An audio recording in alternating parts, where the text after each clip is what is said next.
And the Pakistani foreign minister joins me now from New York. Mr. Minister, thank you so much for joining us. It has been a very busy day. From your end, do you hear any talks about a possible ceasefire coming anytime soon?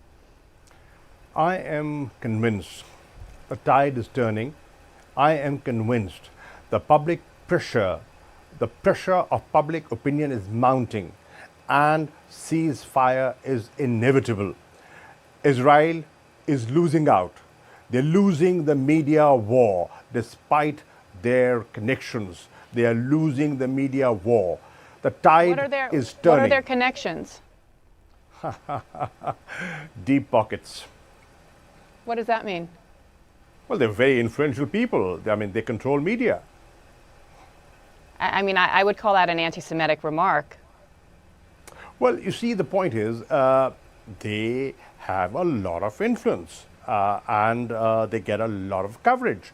Now, what has balanced that is the citizen journalist who has been reporting, sharing video clips, and that has jolted people, and that has woken up people, and people who are sitting on the fence are today speaking up.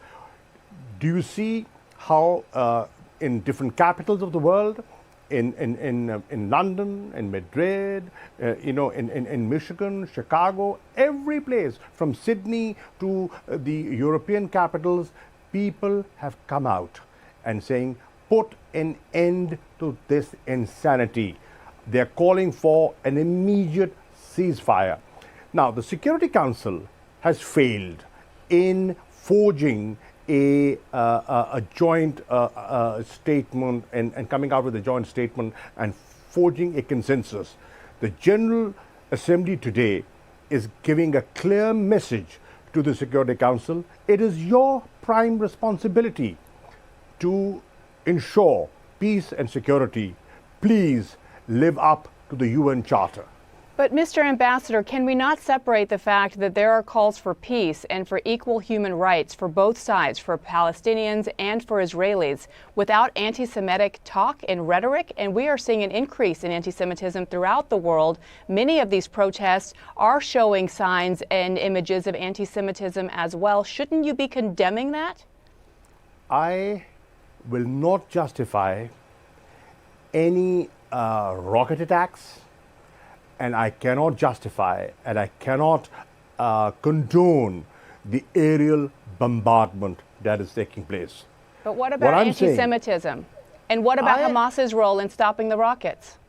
I am saying when you do not engage, when there are no negotiations, when there is occupation, when there's genocide, when there's war crimes, when there's ethnic cleansing, then an extremist element takes advantage of that situation.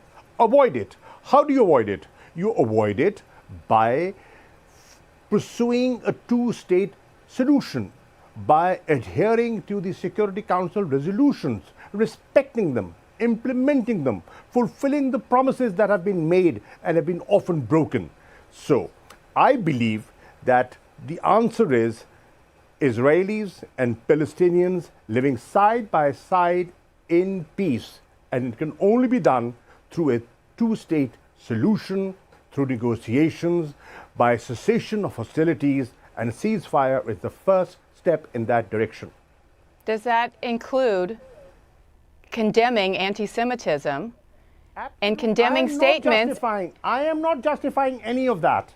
You began this conversation. I am so sorry. There's so many things I want to talk to you about, but I personally am offended as a journalist. You began this conversation by saying that suggesting that Israel has, quote, close friends and powerful friends in the media.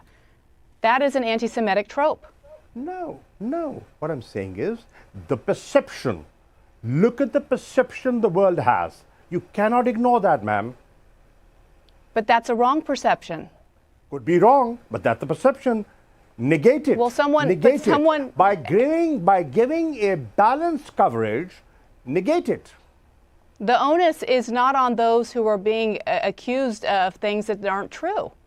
It's on people like you in powerful positions to say that that's wrong. Well, what we are saying, what is wrong, and I'm not shying away from that. What I'm saying is, this insanity must come to an end. We must promote dialogue. We must sit and talk, and we must promote peace. Israelis and Palestinians, everybody has a right to live. They have a right to protect their children. Look at what's happening. 230 innocent people have been killed. More than 50,000 people have been displaced. 50 schools have been bombed. Hospitals have been targeted. Red Cross has been targeted. The AP office, media outlets have been targeted. And what they're saying is, okay, if you think there was Hamas presence there, why don't you have an independent investigation? Well, I believe that Israel did provide in some information and shared intelligence with the U.S. But let's go back to the other side, because there are obviously Israeli casualties as well. And I keep bringing this up because if you're going to be an honest broker, then you have to approach something like this objectively. And that doesn't seem to be the place where you're coming from. Well, I am objective, and I would want to be objective. Loss of life, I will not condone. Every life, every human life is important to me.